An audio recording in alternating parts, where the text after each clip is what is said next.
From copper to gold, unlocking the hidden value of the 1960 Lincoln penny. The story of the 1960 Lincoln penny is one of the most intriguing chapters in American numismatics because it represents not only a turning point in the history of the 1-cent coin, but also a period of intense interest among collectors. The Lincoln cent series began in 1909 to honor the 100th anniversary of the birth of Abraham Lincoln, and over the decades the coin went through subtle design changes, metal composition shifts, and minting variations. But the events of 1960 brought a unique twist that made this year stand out in the eyes of both casual collectors and serious numismatists. The most notable aspect of the 1960 Lincoln penny is the presence of two major date varieties, known as the 1960 small date and the 1960 large date varieties. These varieties occurred at both the Philadelphia and Denver mints, and the differences in the date style are easily visible when comparing the height and shape of the numerals in the year on the obverse side of the coin, especially the size and position of the zero in 1960. The small date variety has a noticeably smaller and lower zero, with the number 6 having a shorter upward curve, while the large date variety displays a taller zero, with the 6 having a longer upward tail. This difference came about because of changes in the master dies during the year. The Philadelphia Mint initially produced coins with the small date design, but later switched to the large date style, possibly to improve clarity in the date, or due to adjustments in engraving specifications. The Denver Mint followed a similar pattern, striking both varieties, which meant that collectors could find 1960 small date, Philadelphia cents, 1960 large date, Philadelphia cents, 1960 small date Denver cents, and 1960 large date Denver cents. At the time, the small date variety, especially from the Philadelphia Mint, was considered scarce, and word quickly spread among collectors.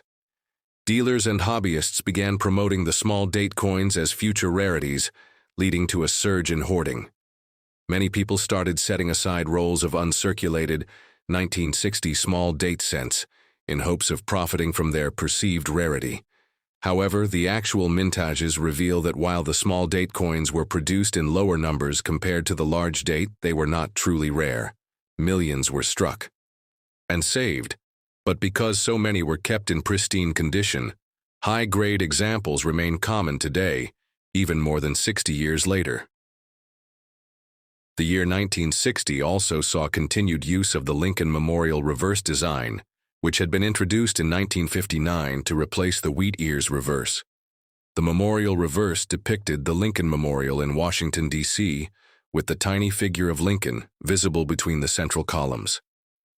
This design change had marked the 150th anniversary of Lincoln's birth in 1959 and was the work of Frank Gasparo, the chief engraver of the United States Mint.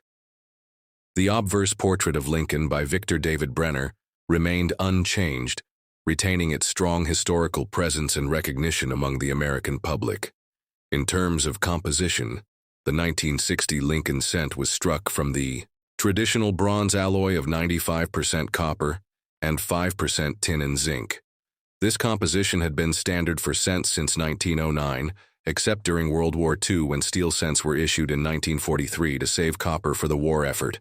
In 1960, the coins measured 19 millimeters in diameter and weighed 31 grams, making them consistent with previous bronze cents. The mintage for the year was substantial, with over 586 million large date cents and over 2 billion small date cents combined from both mints, ensuring that they circulated widely across the country.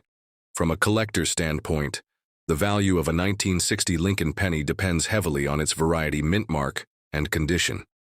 Circulated examples of both small and large date varieties are generally worth only face value, unless they have mint errors or are in exceptionally high grades. Uncirculated coins, particularly those graded by professional services at MS65 or higher, can fetch modest premiums, especially if they are brilliant red in color, which indicates minimal oxidation and retains the original luster. Proof coins struck at the Philadelphia Mint. For collectors are another area of interest.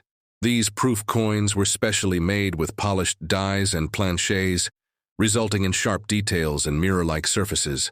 The 1960 proof set included either a small date or large date cent, depending on when during the year it was produced, and today, the small date proof is considered scarcer and often commands a higher price. Error coins from 1960 are also sought after by specialists. Notable examples include double die obverses and reverses off-center strikes, and coins struck on improper planchets. A famous double die obverse exists for the 1960 small date Philadelphia cent, showing strong doubling on the date and the inscription, Liberty. Such varieties can be quite valuable depending on their rarity and condition. The historical significance of the 1960 Lincoln penny lies in how it captured the attention of an entire generation of collectors. It became one of the most talked about coins of its time, largely because of the date-size varieties and the widespread belief that these coins would become major rarities. The story serves as a reminder of how numismatic trends can be driven by perception and promotion as much as by actual scarcity. Today, the 1960 small date and large date cents are still collected and appreciated, but they are abundant in high grades because of the mass hoarding in their time, making them accessible to collectors of all levels. In the larger context of U.S. coinage, the events of 1960 highlight the transition from an era when subtle design changes were not widely noticed to a period when collectors were increasingly attentive to even minor differences.